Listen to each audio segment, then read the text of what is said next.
በየሰኮንዱ ስንት መረጃ ይደርሶታል? ከነዚህ ውስጥ ስንቱ እውነት ስንቱስ ሐሰት መሆኑን እንዴት ይለያሉ? ሐሰተኛ መረጃ የሰውን ሕይወት ሊያናጋ፣ የሀገርን ሰላም ሊያውክ ብሎም ጤናን ሊጎዳ ይችላል። መፍትሄው ምንድነው? መፍትሄው ትርታ ቼክ። ትርታ 97.6 ኤፍኤም አዲስ የተጀመረው ትርታ ቼክ እውነቱን ከሐሰት ነቅሶ በማውጣት የመረጃዎችን ትክክለኛነት አረጋግጦ ያቀርብሎታል። ማንኛውንም መረጃ ከማመንዎና ለሌሎች ከማጋራቶ በፊት አፍታ ቆም ይበሉ። ከሐሰተኛ መረጃ ራስዎን፣ ቤተሰቦንና ማህበረሰቦን ይጠብቁ። ትርታ ቼክ በትርታ 97.6 ኤፍኤም ይቀርባል። የተከበራችሁ አድማጮቻችን እንደምን አላችሁ? ይህ በትርታ ኤፍኤም 97.6 ወደ እናንተ የሚደርሰው የትርታ ቼክ ፕሮግራማችን ነው። በዚህ ፕሮግራማችን በማህበራዊ ሚዲያ እንደዚሁም ደግሞ በተለያዩ መንገዶች በፍጥነት የተሰራጩ አነጋጋሪ እንደዚሁም ደግሞ ብዥታን የፈጠሩ መረጃዎችን እውነታን በጥልቀት እንመረምራለን፣ እንፈትሻለን። መረጃ ኃይል ነው፣ ሐሰተኛ መረጃ ደግሞ አጥፊ ኃይል። እርሶም የሚደርሱትን መረጃ ከማመኑ እንደዚሁም ደግሞ ከማጋራቱ በፊት አፍታ ቆም ብለው እንዲያስተነትኑ እውነታውንም እንዲያጣሩ እያሳሰብን ለዛሬ ያዘጋጀናቸውን የተፈተሹ መረጃዎችን ይዘናል። አብራችሁን እንድትቆዩም በትህትና እንጠይቃለን። ወደ መጀመሪያ ጉዳያችን ስናልፍ የኤርትራ ጦር የኢትዮጵያንን ድሮን መጥቶ እንደጣለ ተደርጎ ከሰሞኑ ስለሚዘዋወረው ምስል ተመልክተዋል። አድማጮቻችን በማህበራዊ ሚዲያ በተለይም በፌስቡክ ላይ ኤርትራ የኦህዴድን ድሮን ጣለች በሚል ርዕስ በአንድ ተራራ ላይ የተከሰከሰ ድሮንን የሚያሳይ ምስል በብዙዎች መነጋገሪያ ሆኖ ሲሰራጭ ተመልክተዋል። ይህ መረጃ ከ70 ሺህ በላይ ተከታዮች ባሉት እስማኤል ዳውድ እንድሪስ በተባለ የፌስቡክ ገጽ ብቻ የተጋራ ሲሆን ዜናውን ወደ እናንተ እስካደረስንበት ሰዓት ድረስ ብቻ ከ1700 በላይ ላይኮችንም አግኝቷል። ልጥፉ በአፋር ድንበር አካባቢ ባይራክተር ቲቢቱ የተሰኘ ድሮን ተመቶ መውደቁን ይገልጻል። በመሆኑም ትርታ ቼክ ምስሉን እውነተኛነት ለማረጋገጥ ምርመራ ያደረገ ሲሆን ኤአይ ኦርኖት የተሰኘውንና ምስሎች በሰው ሰራሽ አስተውሎት ሲሰሩ የሚያጣራልንን መሳሪያን ልንጠቀም ወደናል። ታዲያ በምርመራውም ምስሉ በሰው ሰራሽ አስተውሎት ኤአይ የተቀነባበረ መሆኑንና መረጃውም ምንም አይነት መሰረት የሌለ መሆኑን ለማረጋገጥ ተችሏል። በመሆኑም ትርታ ቼክ በማህበራዊ ሚዲያ የተሰራጨውንና የኤርትራ ጦር የኢትዮጵያን ድሮን መቶ ጣለ የሚለውን መረጃ ሐሰተኛ ሲል በይኖታል። በማስቀጠል ኢራን 1 ሚሊዮን ተዋጊዎችን በተጠንቀቅ አሰለፈች በሚል እየተዘዋወረ ስላለው ምስል እንነግራችኋለን። በተለይ በማህበራዊ ሚዲያው ላይ ኢራን የአሜሪካን ወረራ ለመመከት 1 ሚሊዮን ተዋጊዎችን በተጠንቀቅ አሰለፈች በሚል ሰበር ዜና ከተለያዩ ምስሎች ጋር ከሰሞኑ ሲዘዋወር ተመልክተው ይሆናል። ይህ መረጃ ዋሱ መሐመድ መረጃ በተባለና ከ137 ሺህ በላይ ተከታዮች ባሉት የፌስቡክ ገጽ ላይ የተጋራ ሲሆን በባህር ዳርቻ ላይ የተደረደሩ መድፎችን፣ ታንኮችን፣ አውሮፕላኖችን የሚያሳዩ ምስሎችን በማካተት የመካከለኛው ምስራቅ ጦርነት ለየለት የሚል አጀንዳ የያዘ መረጃንም አካቶ ይዞ ነበር። ትርታ ቼክ የመረጃውን እውነተኛነት ለማረጋገጥ ምስሎቹንና የዜናውን ምንጭ ለማጣራት ባደረገው ሙከራ በባህር ዳርቻ ላይ የሚታዩት መድፎች ምስል የኢራን ሳይሆን እንደ አውሮፓውያን አቆጣጠር በ2017 የሰሜን ኮሪያ ጦር ያደረገው ወታደራዊ ልምምድ መሆኑን በጉግል ሌንስ በተባለው የዲጂታል መሳሪያ አረጋግጧል። ሌሎች በልጥፉ ላይ ያሉ ታንኮችና አውሮፕላኖችም እነዚሁም ምስሎች በዲጂታል የተቀነባበሩ ፎቶሾፕድ ወይንም በሰው ሰራሽ አስተውሎት ኤአይ የተፈጠሩ መሆናቸውን ኤአይ ኦርኖት በተሰኘው የዲጂታል መሳሪያ ልናረጋግጥ ችለናል።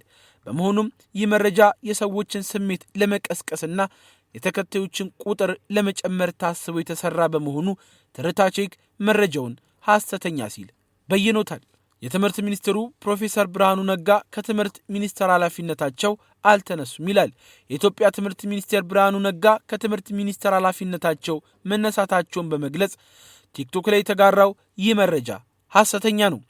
ሜላስ 690 የሚል ስም ባለውና ከ47000 በላይ ተከታዮች ባሉ የቲክቶክ አካውንት የተሰራጨው መረጃ በቪዲዮ ላይ የሚሰማው የአማርኛ ንግግር በዚህ ሰዓት በተሰማ ሰበር መረጃ መሰረት ፕሮፌሰር ብርሃኑ ነጋ ከኃላፊነታቸው መነሳታቸው ተሰማ በማለት ይጀምርና በፌስቡክ ገጹ ላይ ማሳወቁን ያክላል። በመሆኑም ትርታ ቼክ የመረጃውን እውነተኝነት ማጣርቷል። ታዲያ ትርታ ቼክ ባደረገው ማጣራትም የዚህ የቲክቶክ አካውንት ተመሳስሎ የተዘጋጀም ሲሆን የማህበራዊ ሚዲያ ተጠቃሚዎችን ለማሳሳት የተለያዩ የቲክቶክ ፕላትፎርም ታዋቂ ሰዎችን በቪዲዮ በማቀናበር መልሶ እንደሚያጋራም ለማወቅ ተችሏል። በመሆኑም ይህ ቪዲዮ ብሩክ ፋክት በሚል ስም ከሚታወቅ የቲክቶክ ተጽዕኖ ፈጣሪ ላይ የተወሰደ ዜና ሲሆን በኦሪጂናሉ ላይ ፕሮፌሰር ብርሃኑ ነጋ ከፓርቲያቸው ኢዜማ የመሪ ኃላፊነታቸው መነሳታቸውን የሚገልጸው ቪዲዮ ድምፅን በማቀናበር መዘጋጀቱን ለማረጋገጥ ችለናል።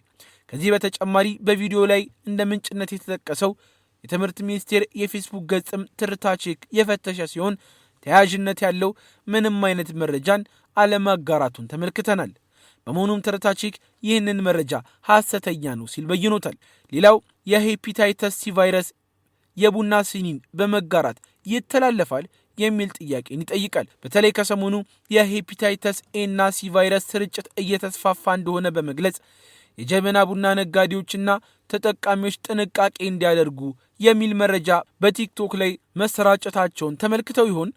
የቲክቶክ ቪዲዮዎች እነዚህ በሽቶች ማለትም ሄፓታይተስ ኤ እና ሲ ቡና በምንጠጣበት ወቅት ሲኒ በመጋራት ወይም በበሽታዎቹ የተያዘ ሰው ቡና የጠጣበትን ሲኒ በሚገባ ካልተለቀለቀ እንደሚተላለፍ መግለጻቸውን ልብ ብለው ይሆናል። ትርታ ቼክ በመረጃው ላይ ማጣራት አካሂዷል። ታዲያም ከ33000 በላይ ተከታዮች ያሉትና ዮኤል ናታን ፔጅ የተሰኘው የቲክቶክ ገጽ ሄፓታይተስ ኤ እና ሲ የተባሉ የጉበት በሽታዎች እየተስፋፉ ነው በሚል ያስተላለፈው መረጃ ከ1.2 ሚሊዮን በላይ እይታን በማግኘት ቫይራል ወጥቷል። በመረጃው በተለይ የጀበና ቡና የሚሸጡ ሰዎች ሲኖችን በጥንቃቄ እንዲያጥቡና እንዲቀቅሉ መምከሩንም ተመልክተናል። ሆኖም ይህ መረጃ ምን ያህሉ እውነት ነው ስንልም ጠይቀናል። ጉበትን ከሚያጠቁ የቫይረስ አይነቶች መካከል በመረጃው ላይ የተጠቀሰው የሄፓታይተስ ኤ በንጽህና ጉለት በበሽታው ከተጠቃ ሰው ወደ ጤነኛው ሰው የሚተላለፍ ሲሆን የቡና ሲኒዎች በደንብ ካልታጠቡ ካልተለቀለቁ ለሄፓታይተስ ኤ ስርጭት ምክንያት ሊሆኑ ይችላሉ። ሆኖም መረጃው ሄፓታይተስ ሲንም ጨምሮ በተመሳሳይ መልኩ እንደሚተላለፍ አድርጎ ጠቅሷል። በቲክቶክ ቪዲዮ ላይ እንደተጠቀሰው ሄፓታይተስ ሲ በቡና ሲኒ ንክኪ ወይንም በምራቅ አይተላለፍም። እንደ ዓለም ጤና ድርጅት መረጃም ከሆነ ቫይረሱ የሚተላለፈው በቀጥተኛ ሆነ በደም ንክኪ ብቻ ነው። ስለዚህ ሲኒ ባለመታጠቡ ሄፓታይተስ ሲ ይስፋፋል የሚለው ንግግር ስህተት መሆኑን ትርታ ቼክ መረጃውን በከፊል ሐሰት ሲልም በይኖታል። አድማጮች ለዛሬ የመረመርናቸው መረጃዎች እነዚህን ይመስሉ ነበር። እናንተም ጥርጣሬ የገባችሁ እውነቱ ቢጣራ የምትሉት መረጃ ካለ በማህበራዊ የትስስር ገጻችን በዩቲዩብ ቻናላችን ላይ ከስር ልታሰፍሩልን ትችላላችሁ። የትርታ ቼክ ቡድናችንም ጉዳዩን አጣርቶ ወደ እናንተም ያደርሳል። ሁሌም ማስተውሱን አይርሱ፣ ከማጋራቱ በፊት ያጣሩ። በትርታ ኤፍኤም 97.6 አብራችሁን ስለነበራችሁ እጅግ አድርገን እናመሰግናችኋለን።